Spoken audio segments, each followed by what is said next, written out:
You're listening to Law and Order: Criminal Justice System, a production of Wolf Entertainment and iHeart Podcasts.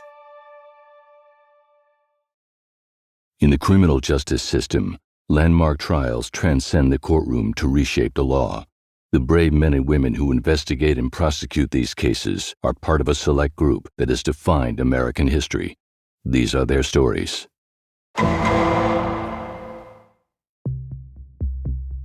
April 1983, the home of Joe Bonanno, Tucson, Arizona. You have said the U.S. government has tried to destroy you. Yeah, that's right. Why have they failed to destroy you? They haven't failed yet. They haven't failed. Not yet. They may still get you. Yeah, sure. All my life I've been misunderstood.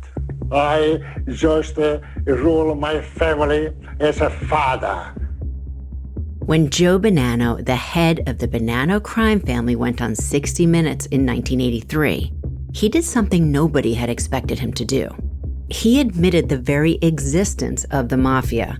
In his book, he all but confirmed the cooperation between the 5 major crime families, including things like dividing territory and sharing profits.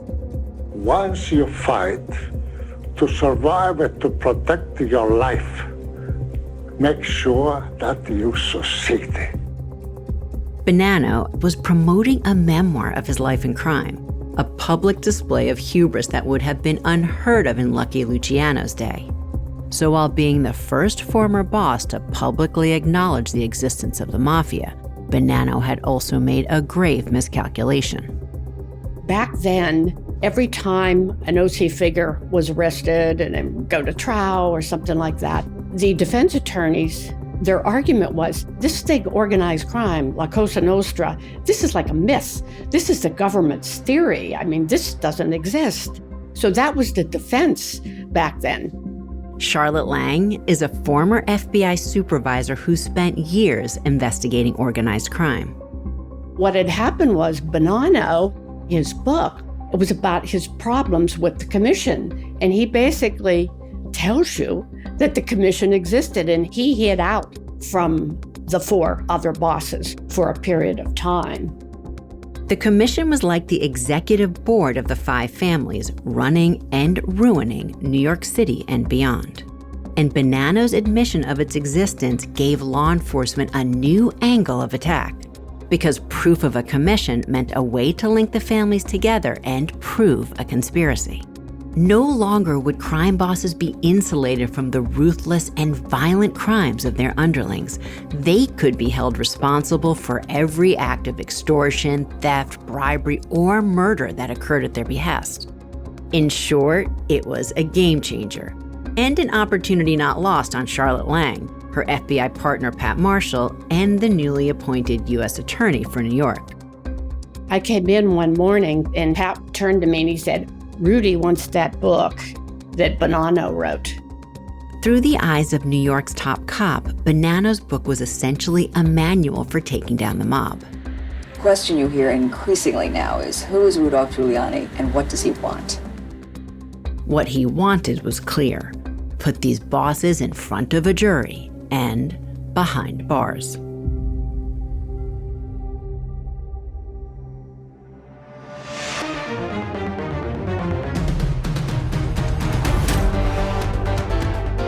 You're not with the mob because you want to be. It's the gangster that decides whether you're his associate or not. If you like your life, you will vote to acquit. I'm Anna-Siga Nicolazzi. My father should have been a dead man. From Wolf Entertainment and iHeart Podcasts, this is Law and Order: Criminal Justice System.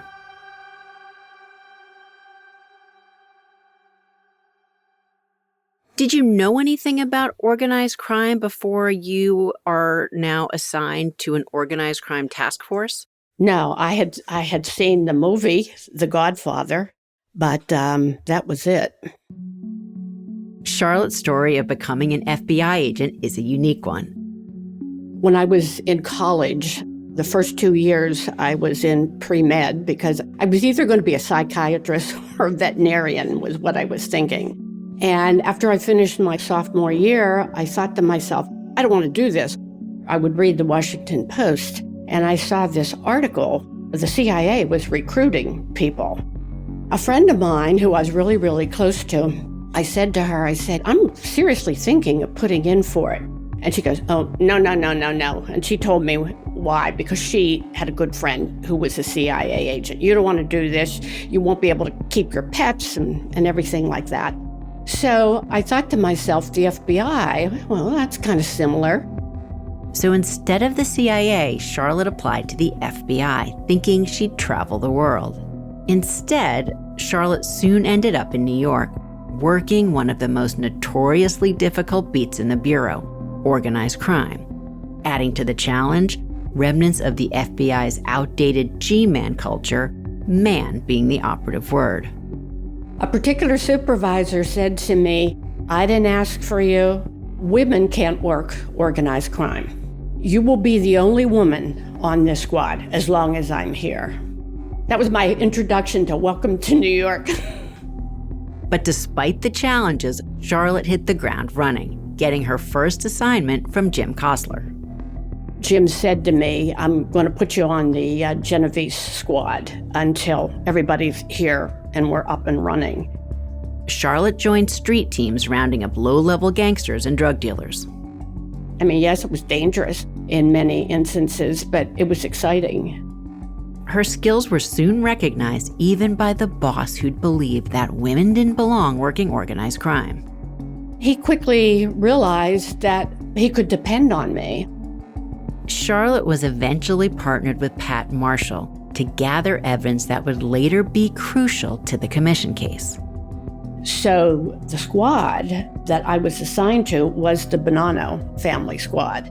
And there were a couple key capos in the family that we were going to zero in on. And part of that was looking to the past, namely the assassination of Carmine Galante. While it occurred a couple of years before Charlotte joined the Bureau, they sensed its significance. We all knew that to kill a boss in a family, you had to have the commission approval. So in other words, if you were the boss of a family and you go to a meeting where there's only 4 of you, it's like, somebody is in trouble at that particular point. Which means if they could solve Galante's murder, they might have the evidence they needed to prove a criminal conspiracy between the 5 families. And like dominoes, down they would fall. And while Charlotte and the FBI were gathering their evidence, the ambitious new U.S. Attorney for New York, Rudy Giuliani, was tasked with a different job, assembling a rock star team of young lawyers to take on the city's most infamous criminals. My name is Michael Chertoff, and in 1985 was a relatively new Assistant United States Attorney in the Southern District of New York U.S. Attorney's Office. Michael Chertoff is a former Secretary of Homeland Security and the co-author of the U.S. Patriot Act. But when he started in the U.S. Attorney's Office, he was still pretty green, a recent law school graduate eager to earn his stripes. So I started in the fall of '83. I tried 3 or 4 small cases in what they call general crimes in order to begin to just get accustomed to trying cases in front of a jury in a courtroom. But with his command of the courtroom, Michael quickly attracted the attention of his superior, who was eager to surround himself with just the right personalities and skill sets for his fight against the mob. The assignment actually came to me in '84. And what happened was I had been in general crimes, and the U.S. attorney at the time, whose name will be very familiar to you, Rudolph W. Giuliani, reached out to my unit chief and said, I've got an idea for a case I want to prosecute and try myself. I want you to assign Michael Chertoff to help me do that. He'll help me put the case together, do the investigation, and then he can assist me at the trial. My unit chief came to me and said, the U.S. attorney would like you to work on this case with him. He'll try it, but you'll get an opportunity to be at the trial and participate and do the investigation. And it's a great opportunity. So I said, fine, I'm happy to do it. Michael's first step was learning the plan. The way the U.S. attorney was thinking about it was this. There had been a series of cases under the racketeering statute that were focused on attacking an entire organized crime family as an organization, because the racketeering statute really allowed you for the first time to build a case that was organizationally focused and not just individual crimes. In other words, it was custom made for taking down the mob.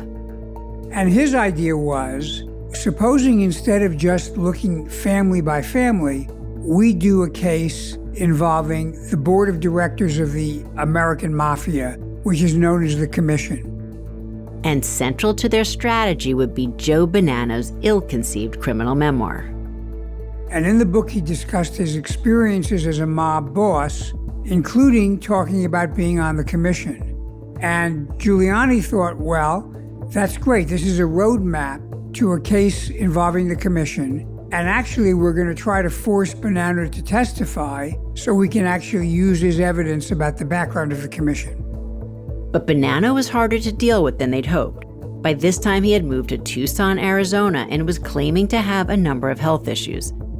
Even in 1957, he feigned this heart attack and that he would die if he had to travel. But Giuliani was persistent. At first, Bonanno claimed he was too ill to go to New York and provide testimony, so the government went to him. Well, of course, Rudy, being Rudy, he was like, we're going out there, and we're going to do it at the hospital. Just picture the scene. It's an entire army of agents, prosecutors, defense attorneys, judges, all getting on a plane. This was like this traveling show from New York. This was like big news in Arizona because this famous United States attorney in New York who's taking the mob down is coming to Tucson. And so what happened was we had this proceeding as to whether he was physically fit enough to testify. Of course, his doctor got on and said that he had this going on and that going on. Bonanno's doctor was a member of his family and just a med student, but the government had their own expert too. We had a doctor from New York who had examined him, and this doctor, of course, was stellar with his credentials and everything, and he said there's no reason why he can't travel to New York. Still, Bonanno refused to travel or cooperate. But Giuliani wasn't done. He asked the judge to hold Bonanno in contempt of court. The judge complied. And from there, Bonanno went to prison, the longest time that this aging mobster had ever been locked up, and he stayed there for over a year. With or without Joe Bonanno's testimony, they would need hard evidence, proving that the 5 families had conspired to commit crimes of all shapes and sizes, including murder.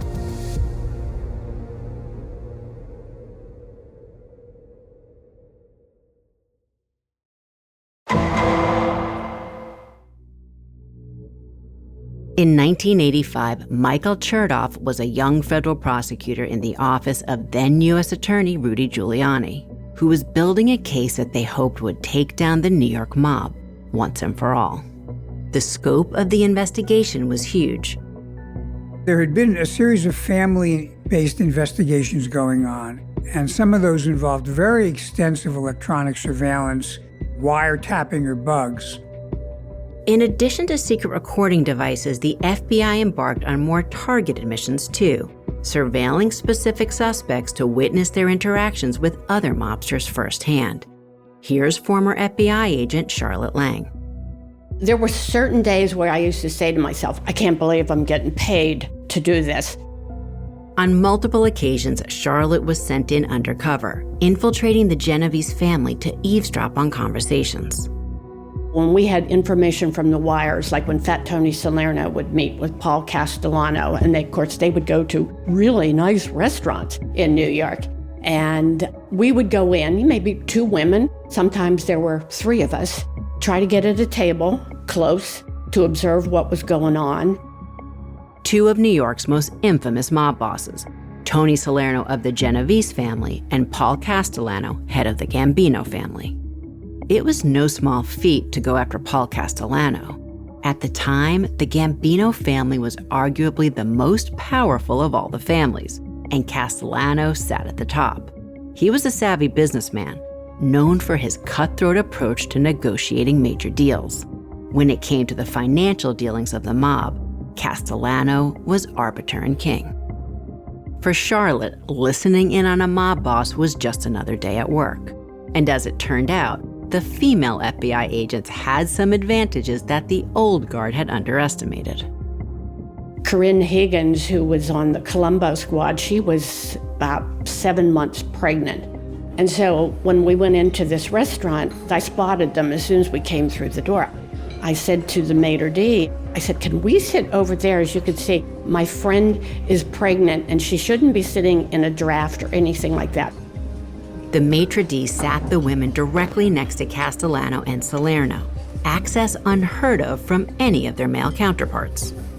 When we went back to the office to write up the 302 of what we saw and what we heard, I said, I didn't think this was ever going to come to an end. They were very animated because they were disputing the profits that were coming from the shakedowns of these cement companies. Salerno was also a major focus in the investigation, particularly because the Genovese family was so involved with the construction industry. And as Michael Chertoff explains, the concrete business was big business for the mob, including the commission. It was all about this construction issue, how they controlled all the concrete being poured to build buildings in Manhattan, and 2% went to the family that controlled the particular labor union, and the other 2% went to the commission to be divided up among the members of the commission and their families. So basically, the money first went to the top and then trickled down within each family from there, and the FBI heard all about it. The Concrete Club, as it became known, would become key evidence, so its inner workings became extremely familiar to the prosecutors working the case, including another prosecutor who soon joined the team. My name is John Savarese, and I was an assistant U.S. attorney in the U.S. Attorney's Office for the Southern District of New York here in Manhattan. I think I didn't know a whole lot more than anyone who saw the Godfather movies knew, all of which, of course, I had seen because they're terrific films. But you very quickly realize that that's Hollywood, and it's not, in fact, anything like what the mob is really like. John was assigned to assist Michael Chertoff and Rudy Giuliani. So the first things I started working on was helping to put witnesses into the grand jury, helping to assemble additional evidence that would go into the grand jury, and helping to craft what would be the ultimate superseding indictment, the one that we went to trial on. By this time, enough evidence had been gathered that prosecutors felt ready to present their case to a grand jury, which meant this case was likely heading for trial. And one of the central pieces to their case would be concrete. What we were doing was trying to build out what is called the club scheme, or the club aspect of the commission case. And that was the whole narrative around the extortion of the concrete industry in New York to extract penalty from each concrete contractor in order that they be assured labor peace, because the mob had infiltrated the chief unions that did that kind of work. Labor unions cooperated because of bribes, corrupted leadership elections, and of course, physical violence. And so the threat was, if you don't pay us what we want, we'll shut your job down. We'll have the union that we essentially control go out on strike. And that is devastating, obviously, to a construction company. The mob pushed city construction costs up by about 20%. By the late 80s, it was reported that as much as 75% of New York's construction industry was controlled by the mob. We spent a lot of time with several leaders of construction companies that had been victimized by this commission-driven scheme to get an understanding of what building projects were impacted by the scheme, how they felt, what drove them to do what they agreed to do, and why. But the cooperation of these legitimate business owners was given at great risk to lives and livelihoods. I do remember getting the strong sense of the fear that they felt from Ralph Scopo, who was sort of the chief enforcer of the scheme. Ralph Scopo was a member of the Colombo family. While he sat as president of their union, concrete contractors were forced to pay thousands of dollars for labor peace. A 1% kickback was given to Scopo on their projects, such as the public library in the Bronx, a police station in Brooklyn, and in addition to the city jail on Rikers Island, he was a man who was not afraid to intimidate others. We had a tape recording of Ralph Scopo in a conversation with one of these contractors, and he referenced something that had been in the newspapers about a mob hit someone who had been murdered.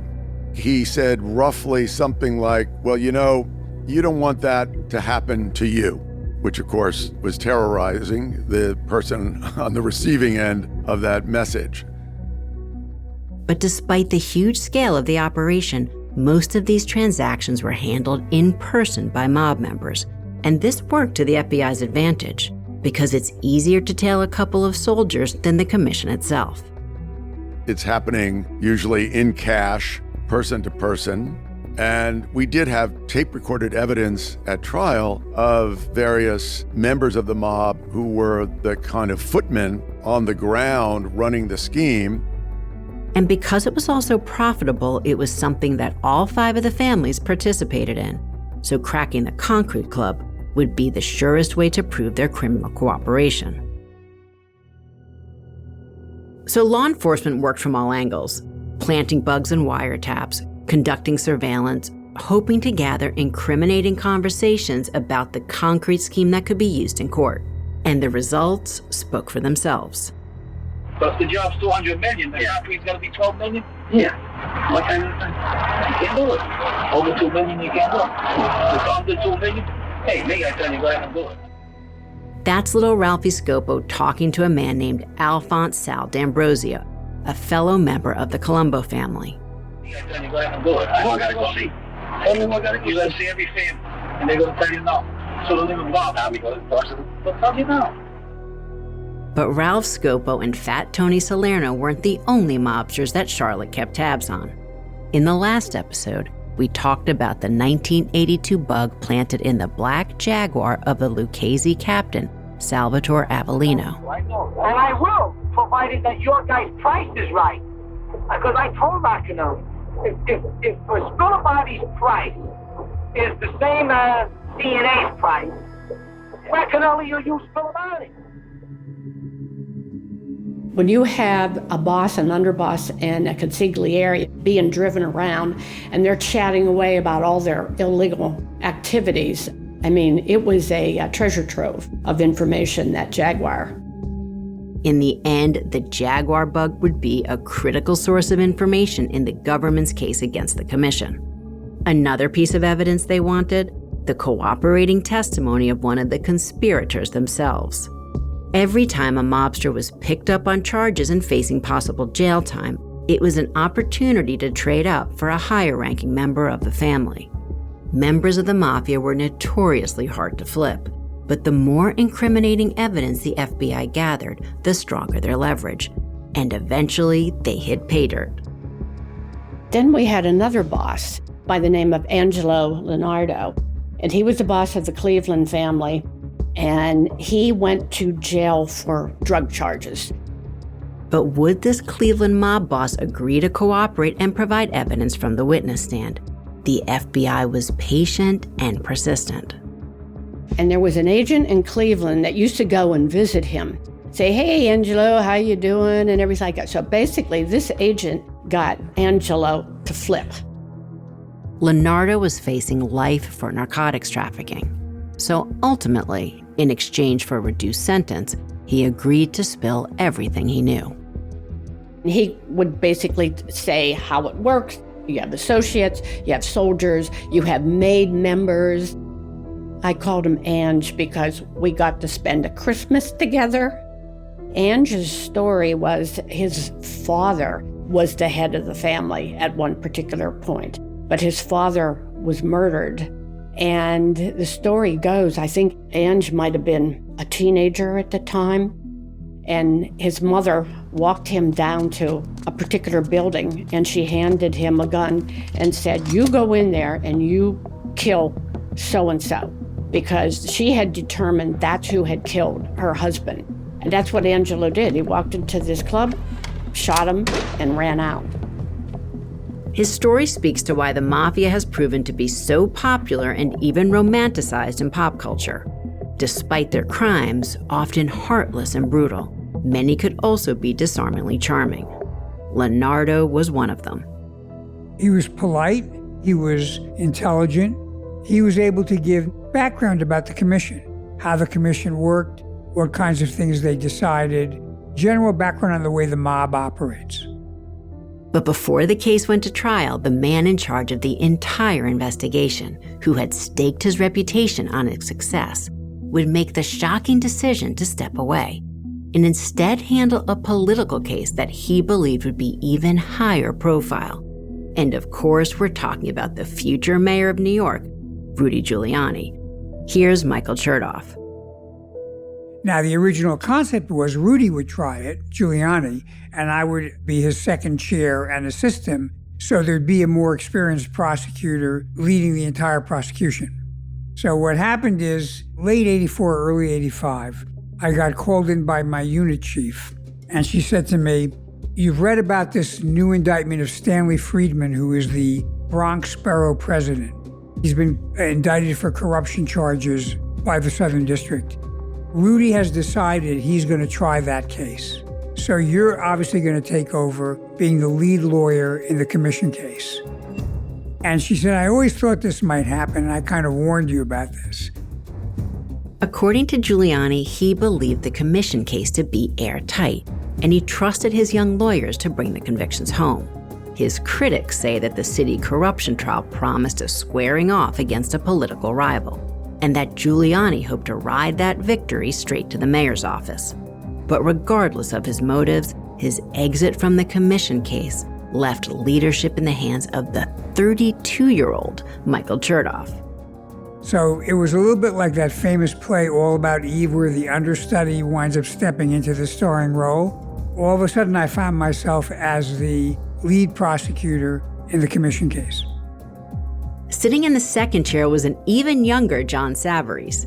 Gil Childers crossed over the river from the Brooklyn DA's office to fill out the team. Together, they had less than 15 years' experience in the courtroom, and these three were about to face off with the entire New York City mob. Here's Gil. It was an incredible feeling on several levels. Whose bright idea was it to entrust this case to guys of this experience level, no matter how competent you may or may not think they are?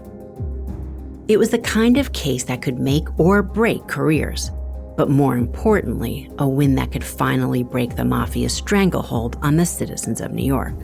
And while they're at it, they might even solve a murder.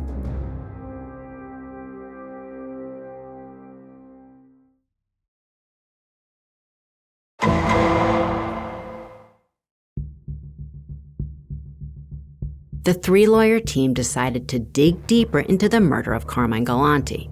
Michael Chertoff says it may have been the most important piece of the case. An act of violence has a dramatic effect, unlike tapes or people talking about paying money. And it makes, in a very real way, the jury understand that what we're talking about here is not just who gets money from a contract, but who lives and dies. And the fact that you have a criminal organization that is willing to kill someone in a restaurant, I think makes everybody sit up and take notice.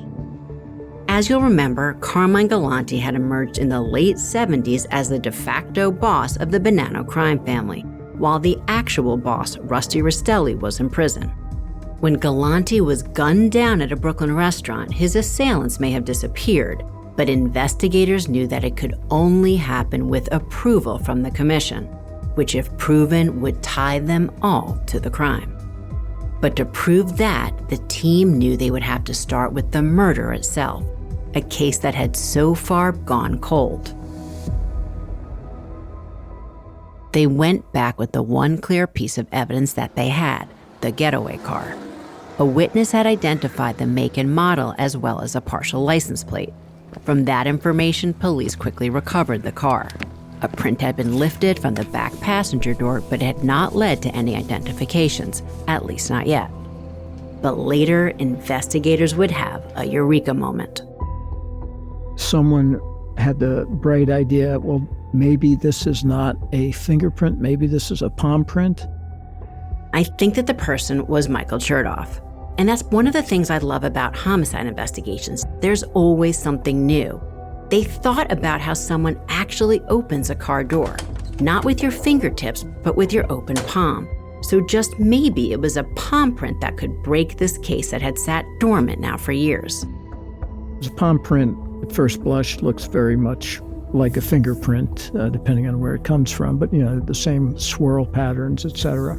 It was decided that we needed a full set of what are called major case prints, which include not only the fingers, but also the palms of each of the person's hands. It would prove to be a major break in the case. There had been a fair amount of informant information that a Bonanno soldier at the time, in 1979, Bruno Delicato, was one of the shooters. If you'll remember, Bruno Indelicato was someone that Joe Cantamesso ran into on a wiretap job. Indelicato was a nervous wreck after his father, Sonny Red, was shot dead just a few blocks away. That was part of the so-called Three Capos murder.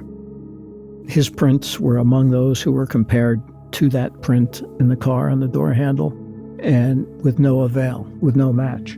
So Bruno was still a person of interest, but there was nothing to tie him to it. That is, until they tested his palm prints. He was brought in and got a full set of prints, including his palm prints, and those were immediately sent to the police NYPD. The fingerprint expert, Gus Lesnovich, looked at it, took no time at all, and bang, it's Bruno's palm print on that door handle. It was really big. Lesnovich had the crime scene guys remove the door handle from the car. He had that door handle in his office. But you could see that no one could have opened that door handle after that print was left without obscuring that print. So you could effectively argue that the last person who touched that door handle was the last person in that car. So it became pretty convincing proof that Indelicato was one of the masked shooters and had jumped into the back seat of that car. The importance of the discovery cannot be overstated. It was proof of the identity of one of the shooters in Carmine Galanti's murder, which had eluded law enforcement for years. It also linked to another piece of evidence that had been gathered the same day of the murder, which once again pointed to Indelicato. There was a club in Lower Manhattan called the Ravenite, and this was a Gambino family social club. And it was run by the underboss of the Gambino family at the time. And if you weren't a member of the family, and more specifically the crew that sort of ran and hung out in that social club, you wouldn't go into that club. And authorities just happened to be surveilling the club on the day Galanti was murdered. And about half an hour after the murders took place, Indelicato and a couple of other Bonanno guys show up at the Ravenite. And guys come out of the Ravenite. Bruno never goes in, but the consigliere of the Bonanno family comes out of the Ravenite with another guy or two Gambino guys. And they have a discussion, very animated discussion with Bruno and these other guys.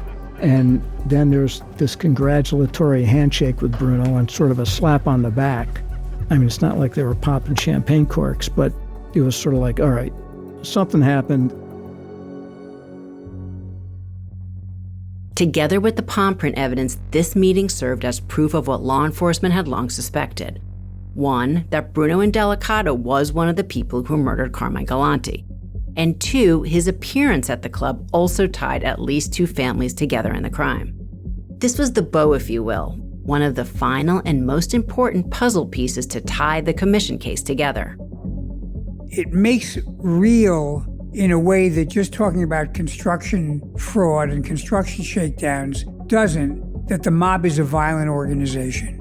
It crystallizes what is the essence of what lies behind the mob's power, which is the ability to carry out violent acts, including murder.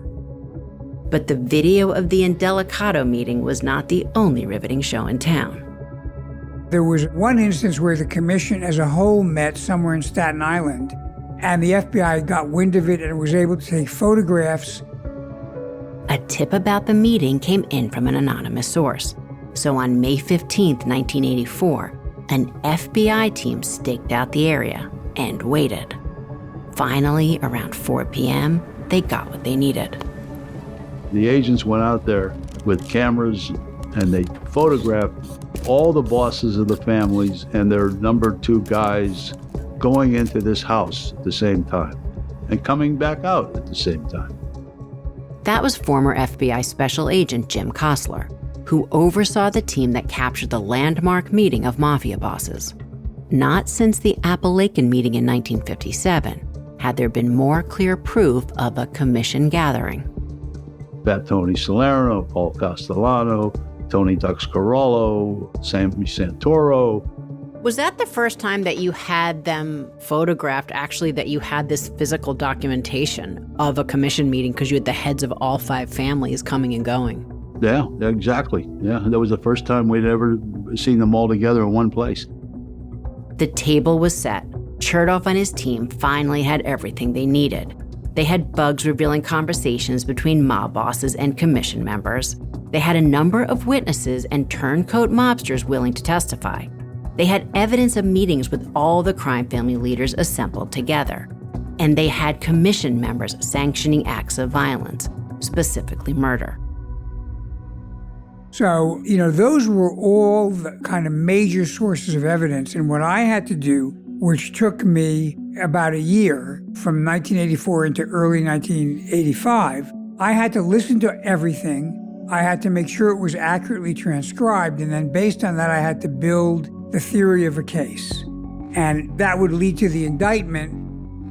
In February of 1985, the lengthy indictment was complete, including names of 4 mob bosses and 5 underbosses. Paul Castellano, boss of the Gambino crime family. Fat Tony Salerno, boss of the Genovese crime family. Tony Dux Carollo, boss of the Lucchese crime family. And Philip Rusty Rastelli, boss of the Bonanno crime family, as well as multiple underbosses.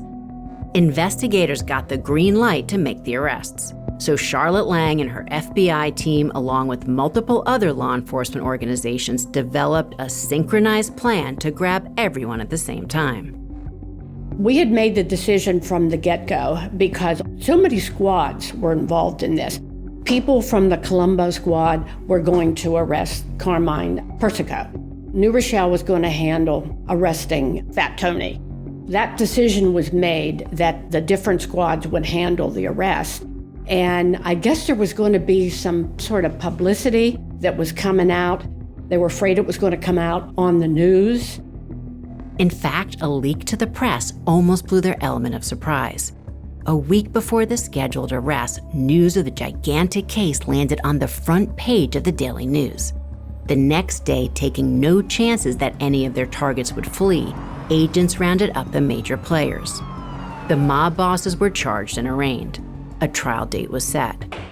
In the meantime, the mobsters were allowed to return home and await their day in court, where they could only speculate and stew about potential traitors in their midst. According to one informant, some vowed revenge, while others were thought to be plotting to assassinate the very lawyers who were poised to put them away, a course of action ultimately rejected by the commission. One thing was clear. The government had mafia leadership feeling trapped.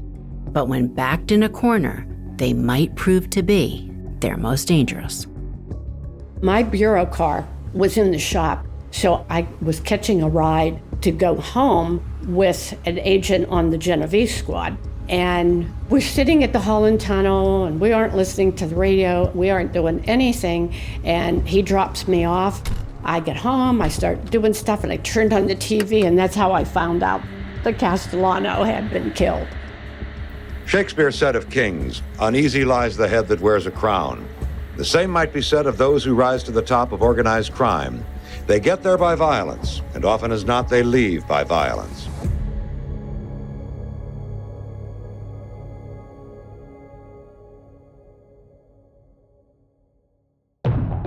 Next time on Law & Order, Criminal Justice System. We were right there in the thick of things. Whenever the bodies were still laying on the street, it was chaos. When the trial was first getting underway, the courtroom was absolutely packed. What you're most nervous about are the witnesses. Are they going to wither under cross-examination, or are they going to be able to stand up? He just sounded like a mob boss, and the jury was like hanging on every word that he was saying. You know, you certainly didn't want to be known as the three guys who let the mob get off. Law & Order, Criminal Justice System is a production of Wolf Entertainment and iHeart Podcasts. Our host is Anna Siga Nicolazzi. This episode was written by Trevor Young and Anna Siga Nicolazzi. Executive produced by Dick Wolf, Elliot Wolf, and Stephen Michael at Wolf Entertainment. On behalf of iHeartRadio, executive produced by Alex Williams and Matt Frederick, with supervising producers Trevor Young and Chandler Mays, and producers Jesse Funk, Noams Griffin, and Rima El-Khayali. This season is executive produced by Anna Siga Nicolazzi. Story producer, Walker Lamond. Our researchers are Carolyn Talmadge and Luke Stentz. Editing and sound design by Rima El-Khayali. Original music by John O'Hara. Original theme by Mike Post. Additional music by Steve Moore. And additional voiceover by me, Steve Zernkilton. Special thanks to Fox 5 in New York, ABC, and CBS for providing archival material for the show. For more podcasts from iHeartRadio and Wolf Entertainment, visit the iHeartRadio app, Apple Podcasts, or wherever you listen to your favorite shows. Thanks for listening.